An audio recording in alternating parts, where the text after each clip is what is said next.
तौर से बताने के लिए चाहेंगे, अभी गौहरपुर में मौजूद है। ये जो माता का मंदिर है कात्यायनी शक्तिपीठ के नाम से मशहूर है, क्योंकि जो यहाँ के जो पुजारी हैं एक महंत के नाम से भी जाने जाते हैं, प्रवचन भी करते हैं, मगर ये गृहस्थ जीवन भी पालन करते हैं। इनके बारे में जो भी आज भी जो मेरे दर्शकों को पहले हम बता देने के लिए चाहेंगे, जो बाबा के बारे में भावनाओं जो गलत आ रहे थे, ये जो बाबा है, बाबा का नाम हम पहले जान लेंगे कि बाबा का क्या नाम है। बाकी इनके बारे में हम करीब 2 साल से जुड़े हुए हैं और दोनों साल से हम सभी व्यक्तिगत रूप से हम जान रहे हैं कि इनका चिड़िया चरित सारा अच्छा है और इनके क्रियाक्रम काम करने का तरीका सबसे अलग है। क्योंकि जो भी भगवान के लिए, जो मगध की धरती के लिए जो भी करते हैं सभी के हित में काम करते हैं, क्योंकि अपना इनका कोई निजी स्वार्थ नहीं है। बाबा आपका क्या नाम हुआ? जलेश्वर नाथ पांडे। आप अभी एक ध्वजा के रूप में अपना स्थापना किया है, इसका मुख्य महत्व क्या है? ये ताम्र ध्वज है, ताम्र पताका है। महाभारत कालीन में जब महाभारत का विषय उत्पन्न हुआ था तब तांबे का जैसे पताका लगाया गया था। आज जो है से हमारा सनातन धर्म का जो है क्षय जो हो रहा है, इस विषय को लेकर हम जैसे यह ध्वज को जैसे फहराए हैं कि लोग जो है से अपने मानवीयता भावना में लोग आवें, अन्यथा जो है दुष्परिणाम हो सकता है, उसका जिम्मेवार अध्यात्म नहीं होगा, सनातन नहीं होगी। आपने भी पिछला बार एक यज्ञ करवाया था, उसमें भी अध्यात्म को लेकर बड़ा चिंता और देश के लेकर चिंता, कोरोना पर भी चिंता आपने जाहिर की है, मगर फिर से आपने एक चिंता, एक ऐसा सोच डालने जा रहे हैं कि ताकि इसमें विश्वव्यापी पहले से आपकी दूरगामी सोच है सर। ऐसे में फिर से कौन सी सोच है, देश में क्या विपत्ति आने वाली है, आप बहुत बेहतर तरीके से जान रहे हैं। अगर हम किसी को समझाते हैं भाई मेरे आप जो है मीट मुर्गा ना खाओ, तो लोग ताना क्या देते हैं, चाइना वाले को कब आप पढ़ाइएगा, चाइना में तो जो है अनेक प्रकार के जीव जंतुओं को खाते हैं, अमेरिका वाले को कब समझाइएगा। तो जब हमारा देश भी आज अश्लीलता जगत का श्रृंगार बन रहा है तो चारों तरफ अंधकार ही अंधकार छा रहा है। वैसे हालात में सत्य तिमरो हंता का आवश्यक तो बनता ही है कि कुछ करना, तो वह वेद में है। और वेद की ध्वनि से जैसे कि आपको यह जाना जाए कि शक्ति क्रीड़ा जगत सर्वम, बिना शक्ति का पूजा कहीं नहीं होता है। तो इसलिए शक्ति का आधार माँ देवी होती है, अर्थात यह धरती है, प्रकृति है, और प्रकृति जगत का श्रृंगार है।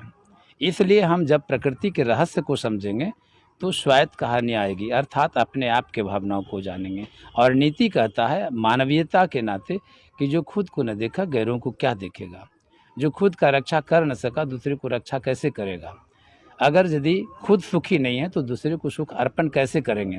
इसलिए हम सबों को मानवीयता में जब आएंगे तब किसी प्रकार का जो है घटित घटनाओं का जो है विषय नहीं होगा। और जब हम जो है पाश्विक प्रवृत्तियां में लिप्त रहेंगे तो निसंदेह जो है घटनाएं घटेगी, प्राकृतिक आपदा भी बढ़ेगा और इससे जो है अनेक प्रकार के रोग और अपने आप में रक्तपातिक घटनाएं घटेगी। सर एक बात तो हमें यहाँ के लोगों के द्वारा जो पता चला है, वो चीज़ हम भी सर पेपर के माध्यम से हमने भी देखा है, सोशल मीडिया के माध्यम से देखा है, आप पर जो यहाँ के जो सीईओ की दर से आप हाथ डाला, वो आज के डेट में निगरानी के हाथ में चढ़ चुके हैं। ऐसे में सर क्या यहाँ जो फाइट है तुरंत ये अंजाम तुरंत मिलता है?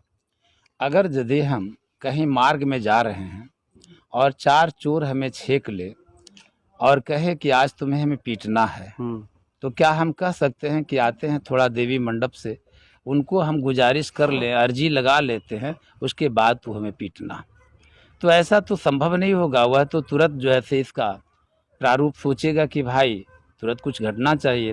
तो सीईओ साहब कहने का मतलब एक पढ़े लिखे इंसान हैं और वह पढ़ लिख करके अभद्र शब्द का प्रयोग करते हैं, तो यह हम समझते हैं कि यह जो है लोग जो वर्दी पहन लिए, अर्थात जो अपना कोई कानूनी कहानी में बैठ गए, तो अपने आप को सर्वे सर्वा समझता है और वह अध्यात्म से टकराना चाहता है।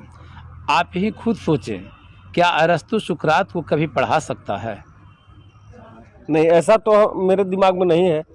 तो अरस्तुवादी लोग अगर जनतंत्र की भावना में हैं तो अपने पदाधिकारी को भी समझाना उचित उनको विषय बनता है। अगर उनके जो है पदाधिकारी अपने आप में रहेंगे तो हमारा देश में कभी भी नैतिकता का उत्थान नहीं होगा। आज रिश्वत जगत का श्रृंगार बना हुआ है। सर इससे संदेश क्या देने के लिए चाहे झंडा के माध्यम से जो आज झंडा आपने गाड़ी, इससे क्या सख्त संदेश है विश्व के लिए? लोगों को मानवीयता में आना चाहिए, सत्य का निरूपण करें और असत्य का भेदन करें। सत्य ही जगत का स्वामी है और सत्य पर अगर नहीं रहेंगे तो निस्संदेह आपदा का कष्ट जो है आपको मिलेगा ही मिलेगा। इसमें कोई दो मत वाली बात नहीं है। बहुत बहुत शुक्रिया। मेरे साथ यहाँ के जो तमाम हैं, जो बाबा के जो नजदीकी हैं, अनुयायी हैं, यहाँ सारे लोग मौजूद हैं। भाई साहब आपका क्या नाम हुआ? शैलेंद्र कुमार सिंह। शैलेंद्र जी ये बताइए कि बाबा में आपका विश्वास रखता है? बिल्कुल। ये और बाबा की तरह नहीं ना है? नहीं। काम करते हैं, विश्वास है? बिल्कुल। कैसे विश्वास लग रहा है आप लोग को? बहुत अच्छा लग रहा है। और इन्होंने काफ़ी 20 वर्षों में जो संघर्ष, एक सेना में भी इतना संघर्ष नहीं किया जाता जितना इन्होंने अपना संघर्ष किया है, और संघर्ष करके 20 साल के जीवन में इन्होंने इतना मुकाम हासिल किया है। और इनके ऊपर अगर कोई लांछन लगाता है तो बहुत गलत बात है। इन्होंने अभी एक जग का अनुष्ठान किया मेरे साथ। चाचा आप टीका किए हुए हैं, बताइए कि क्या लगातार जो है धर्म पर से लोगों की रुचि उठ रही है, इन पर विश्वास रखते हैं जो धर्म का आस्था लेकर चलते हैं? बिल्कुल, हम लोग सदा इनके साथ हैं और जो भी जग हुआ है सब में साथ है।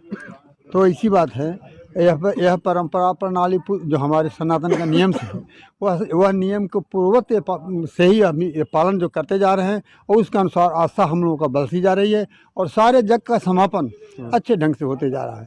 सारे यहाँ पर जनता, सारे यहाँ पर परिवार एक समान हैं और सबका यहाँ पर सबका आदर सत्कार है। सारे लोग से हमने बात करने का कोशिश किया, कुछ लोगों से भी बात की, मगर आगे आने वाले दिनों में देखने वाली चीज है कि कैसे ये स्वरूप आगे बढ़ के चलता है। मगर अभी तक जो स्थितियां हैं इन पर लोग विश्वास कर रहे हैं, क्योंकि जो भी आता है खाली हाथ आता है मगर यहाँ से कुछ लेकर जाता है, क्योंकि जिनकी मन्नत होती है पूरा होता है। उसके बाद यहाँ के जो मंदिर का आप साफ तौर से देखा जा सकता है, ये मंदिर का बनावट है लोगों के द्वारा दिया गया है। आप देखते रहिए आस्था न्यूज़, तब तक के लिए नमस्कार।